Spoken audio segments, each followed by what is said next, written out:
Vamos ver no texto aqui de Jeremias 2, de 2 a 8, que fala assim: vai e clama aos ouvidos de Jerusalém. Assim diz o Senhor: lembro-me de ti, da tua afeição quando eras jovem, e do teu amor quando noiva, e de como me seguias no deserto, numa terra em que se não semeia. Então Israel era consagrado ao Senhor e era as primícias da sua colheita. Todos os que os devoraram se faziam culpados. O mal vinha sobre eles, diz o Senhor. Não é? Nós temos aqui bênção. Ouvi a palavra do Senhor, ó casa de Jacó, e todas as famílias da casa de Israel. Assim diz o Senhor: que injustiça acharam nossos pais em mim, para de mim se afastarem, indo após a nulidade dos ídolos e se tornando nulos eles mesmos, e sem perguntarem onde está o Senhor, que nos fez subir da terra do Egito, que nos guiou através do deserto, por uma terra de ermos e de covas, por uma terra de sequidão e sombra de morte, por uma terra em que ninguém transitava e na qual não morava homem algum. Eu vos introduzi numa terra fértil, para que comesseis o seu fruto e o seu bem. Mas depois de teres entrado nela, vós contaminaste e da minha herança fizeste abominação. Os sacerdotes não disseram onde está o Senhor, e os que tratavam da lei não me conheceram. Os pastores prevaricaram contra mim. Os profetas profetizaram por Baal e andaram atrás de coisas de nenhum proveito. Nossa visão cresce quando melhoramos nossa capacidade de comunicação, encontrando meios fáceis de fazer as pessoas guardarem na memória a mensagem que comunicamos. Deus desafiou Jeremias a anunciar sua palavra exatamente para aqueles que se recusavam a ouvi-lo. Isso levou naturalmente a ser um comunicador ainda melhor. Não é? Então, muitas vezes, o que a gente comunica, não é? Muitas vezes as pessoas não querem ouvir. Muitas vezes a gente faz muitas pregações que as pessoas não estão a fim de ouvir. Mas Deus quer falar. E Ele quer mostrar às pessoas que é diferente. E muitas vezes elas esqueceram que passaram pelo deserto, Deus sustentou e agora estão em Canaã. Não é? Então nós vamos passar, né, para o pastor Rogério aqui, que está ali em Canaã. E vai...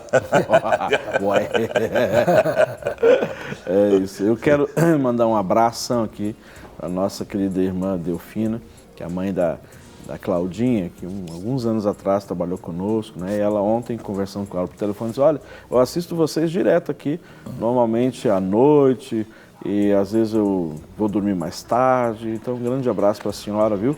Receba aí o nosso carinho, nosso afeto, a Claudinha também, tão preciosa. Um grande beijo para ela também, né? Os seus filhotes, seu esposo maravilhoso. Eu quero lembrar você do nosso WhatsApp, que é o 98402-9756, e você pode interagir conosco enviando então a sua participação, desde que ela seja digitada, tá bom? Não dá para você ligar aqui na hora ou mesmo mandar uma mensagem de voz, não tem como a gente ouvir, tá bem? Então, estamos aguardando a sua participação aí já, pastor Rogerinho. Ô Guerra, esse tema ele é um tema muito interessante porque, apesar de Jeremias ter recebido uma mensagem para pregar, que não era uma mensagem muito agradável, e a gente já falou, inclusive, disso em momentos anteriores, mas Jeremias ele tinha a habilidade de falar e ninguém poderia dizer que não estava entendendo o que Jeremias queria comunicar. Sim. Então, poderia ser uma palavra dura, uma palavra que o povo não queria ouvir, uma palavra que o povo não recebeu no sentido de obedecer, mas foi uma palavra que não teve dúvida em relação à sua mensagem. Então, e Jeremias ele usou, inclusive, em alguns momentos, alguns recursos né, algumas parábolas, algumas figuras, né, para representar aquilo que ele queria dizer. E ele falou de uma maneira que não apenas os reis, os príncipes ou os religiosos, no caso, os sacerdotes e escribas, pudessem entender. A linguagem de Jeremias foi uma linguagem onde todos puderam entender. E é exatamente essa característica da mensagem de Jeremias é que faz a diferença. Então, nesse texto que nós lemos, Jeremias, por 2 vezes ele disse, assim diz o Senhor. Claro que ele diz isso muitas vezes no texto, no livro dele, porque ele falava realmente aquilo que o Senhor mandava ele dizer. Mas ele fala isso de uma maneira ligando o povo à própria vivência e à experiência que o povo já tinha, para que o povo pudesse entender o seu estado atual e ver que havia uma forma de conserto, isto é, o Deus que tinha agido antes em favor daquele povo ainda tinha os mesmos poderes e era o mesmo Deus, tanto para o povo, quanto para os profetas, quanto para os sacerdotes, quanto para os reis. Agora, há uma coisa muito interessante, e quando eu estava pensando nesse tema e nessa forma que a gente vai tratar esse tema hoje, porque a gente já tratou a respeito da comunicação antes, né? Com certeza. Mas esse tema, quando eu estava pensando nele, eu acabei lembrando das aulas de homilética. Tá, com certeza. Porque esse é o grande segredo, não é? A comunicação. Não uma comunicação no sentido de palavras bonitas ou de forma erudita, mas uma comunicação que alcance o entendimento do povo. Não é? Então, e muitas vezes, e aí nós vamos ver que realmente, através da vida de Jeremias e da forma como isso hoje, né, está proposto para nós, vai poder te ajudar muito, principalmente você que muitas vezes não teve ou não tem, né, a possibilidade de estudar ou de aprimorar, mas que está à frente de ministérios, que está precisando de realmente organizar melhor a palavra que Deus tem te entregue. Então, olha, eu te aconselho, pega um pedaço de papel, pega uma caneta e anote isso, que isso pode acabar servindo como um esqueleto, né? Ou uma orientação para aquilo que o Senhor tem te entregue para ministrar ao povo dele. Então eu penso que isso pode ser de grande valia para muitos irmãos nossos, talvez para você, não é? Isso não queira dizer nada, mas nós, graças a Deus, temos alcançado muitas regiões distantes e que nem todos tiveram o privilégio de fazer um curso de bacharelado em teologia ou de aprofundar, e Deus realmente pode nos usar para isso. Amém. Nessa oportunidade, e eu oro a Deus para que isso aconteça em nome de Jesus. Amém, em nome de Jesus. Já temos aqui muitas participações. A pessoa aqui, por favor, faz uma semana que eu tenho enviado a minha pergunta e não estou tendo as respostas. Ok, nós vamos tentar responder, viu? Embora se não me falha a memória, a gente já respondeu essa pergunta aqui, mas vamos lá. Bom dia, garotos de Deus. Esse programa é muita bênção. Gostaria de saber se uma igreja evangélica localizada de frente para uma outra igreja ou entidade religiosa pode sofrer ataque de demônios ou espíritos territoriais, né? Como é isso? A minha igreja tem sido muito enfraquecida em todas as áreas, né? Então, assim, a igreja dela é de frente para uma outra instituição religiosa, um outro credo. Então, ela está perguntando se é passível de ser influenciados por espíritos territoriais sobre aquela igreja evangélica. Rogério, não somente por espíritos territoriais, não é? Mas até mesmo por espíritos que podem ser invocados, que não seja o Espírito Santo de Deus, entendeu? Pode, sim, criar uma atmosfera e gerar uma influência espiritual que não seja uma influência espiritual favorável à própria pregação do Evangelho. Paulo, ele trata isso de uma maneira muito interessante quando ele diz que o príncipe deste século não só cega o entendimento, mas ele se opõe à pregação do Evangelho. E muitas vezes, aí quando ele faz a referência do príncipe desse século, ele está fazendo uma referência aos espíritos imundos ou os demônios, como assim a gente poderia dizer. Então, essa presença de espíritos territoriais, eles podem influenciar na pregação do Evangelho?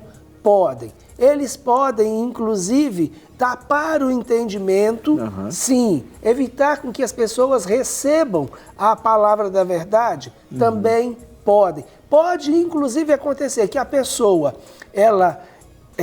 a palavra é pregada, ela entende, mas quando ela cai num terreno sobre a rocha ou até mesmo os espinhos, né? Ou a beira do caminho, ou os espinhos, ou a rocha. Então isso pode acontecer. E o Senhor está falando de uma atmosfera também espiritual. Ele falou a respeito como uma parábola, para que nós pudéssemos entender, mas isso, quando ele explica a parábola, nós vamos entender que algumas coisas são do próprio coração do homem, mas outras coisas é do ambiente em que a palavra está sendo lançada, a semente está sendo lançada. Eu espero que tenha respondido a pergunta. Nós temos aqui uma outra participação. Boa tarde, paz e graça. Gostaria de uma orientação: como faço para que o meu marido entenda o mundo espiritual? Ele é cristão, né, converteu há 1 ano, lê a Bíblia, vai na escola dominical, né? Não faltamos a um culto, mas vejo que ele não entende o mundo espiritual. Como que eu devo de agir? E aí, Guerra? Rogério, isso aí é uma questão pessoal. Você vai só orar, acompanhar, ele está acompanhando você, bênção pura, né? Ele está crescendo na palavra. Agora, essa experiência é pessoal. Então você vai orando para que Deus possa alcançá-lo nessa área. O que você tem que fazer é orar. Orar e acompanhar ele e também não ficar pegando no pé, não. Insistindo, não, você tem que receber, você tem que sentir isso e tal. Isso é pior, porque cria ansiedade e talvez cria até uma parte aí que fica um pé atrás com isso aí.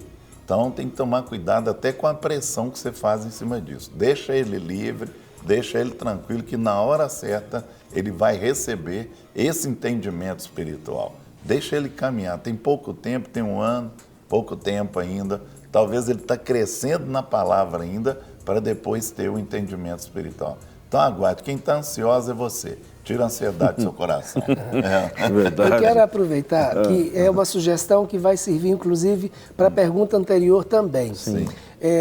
Tem um livro muito interessante, ele é uma ficção, né? Ele não é um livro bíblico, mas, apesar dele ser uma ficção, os fundamentos que nós temos são fundamentos bíblicos.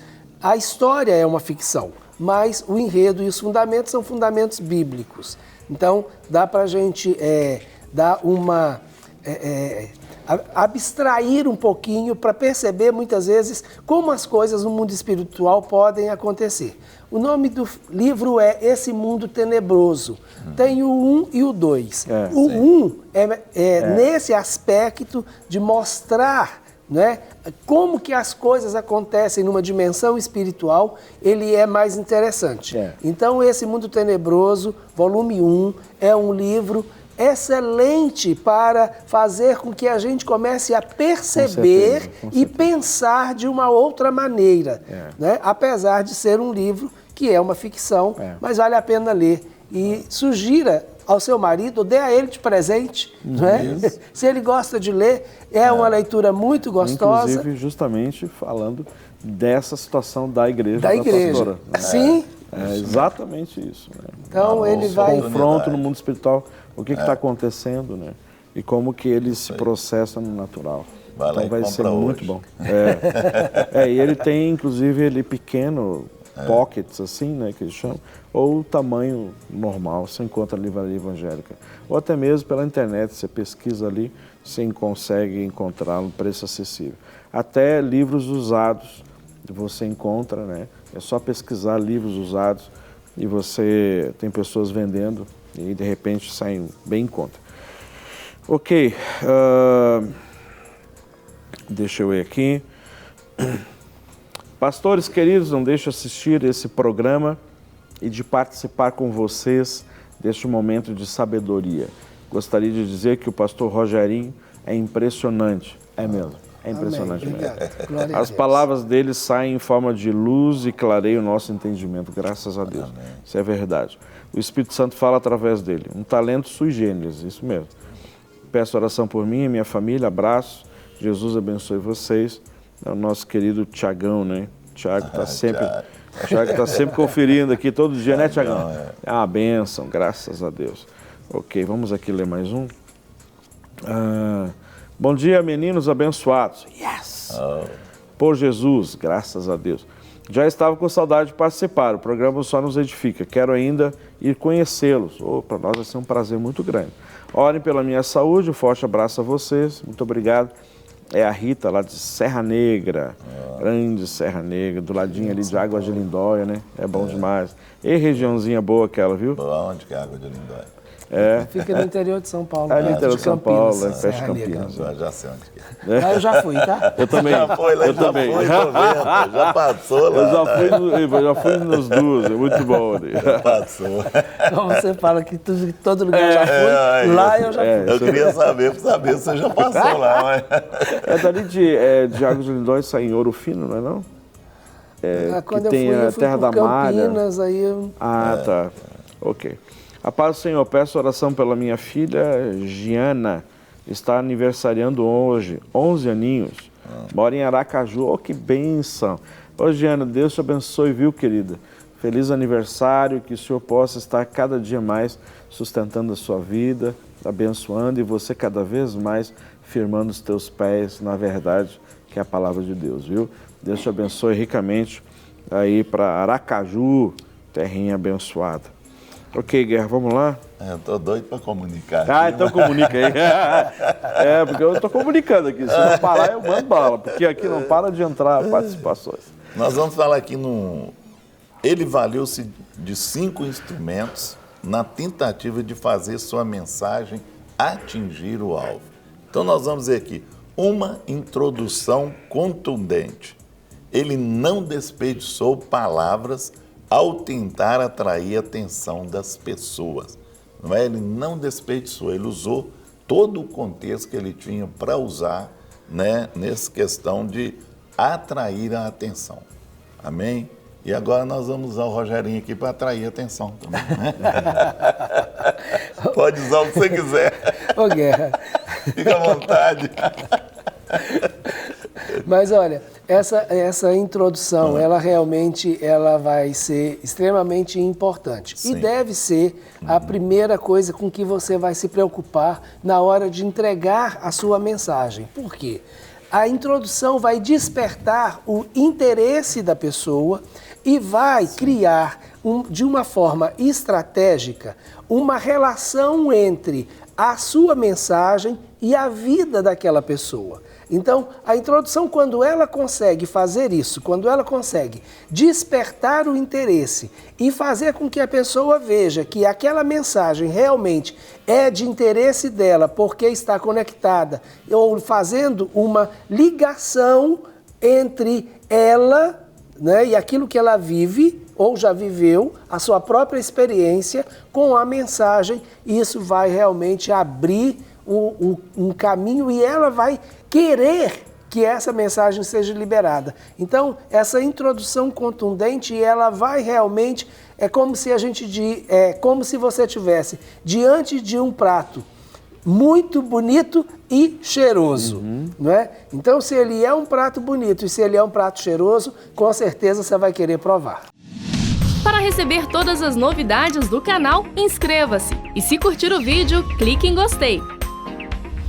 Aproveite para acompanhar a Rede Super nas redes sociais.